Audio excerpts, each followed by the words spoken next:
টানা তৃতীয়বারের মতো দেশে জাতীয় সংসদ নির্বাচন হতে যাচ্ছে বিজয় দিবস উদযাপনের পরপরই। ফলে নির্বাচনকে ঘিরে মুক্তিযুদ্ধ, মুক্তিযুদ্ধের পক্ষ বিপক্ষ, যুদ্ধাপরাধী ও স্বাধীনতা বিরোধী চক্রের বিষয়গুলো বেশি করে উঠে আসছে।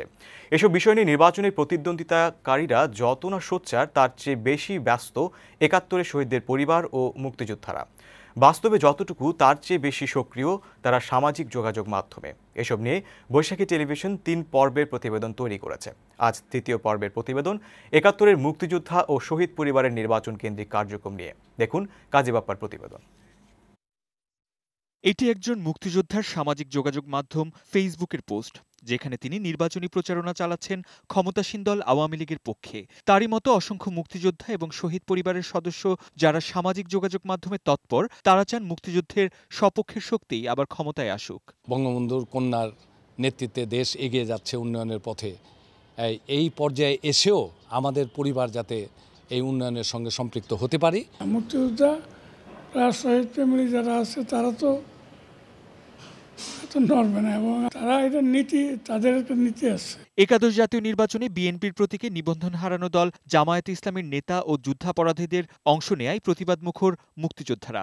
বাইরের কর্মসূচি ছাড়াও রাজাকারদের বিরুদ্ধে জনমত গঠনে সামাজিক যোগাযোগ মাধ্যমকে ব্যবহার করছেন মুক্তিযোদ্ধা ও শহীদ পরিবারের সদস্যরা।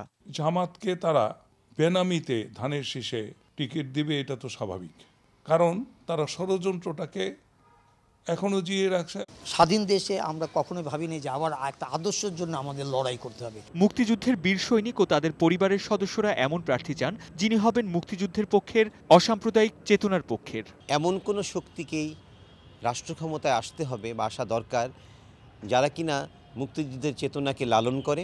বিজ্ঞান মনস্ক আধুনিক বাংলাদেশ যেই যারা চিন্তা করতে পারবেন, তাদেরকে আমরা প্রতিনিধিত্বের জায়গায় দেখতে চাই। ৩০ লাখ শহীদের রক্ত এবং ২ লাখ মা বোনের সম্ভ্রমের বিনিময়ে পাওয়া যেই স্বাধীনতা, সেই অর্জনকে সমুজ্জ্বল রাখতে জামায়াত ও যুদ্ধাপরাধীদের প্রতিহত করতে বিজয়ের এই মাসে দেশবাসীর প্রতি আহ্বান জানাচ্ছেন তাদের লেখনীর মাধ্যমে।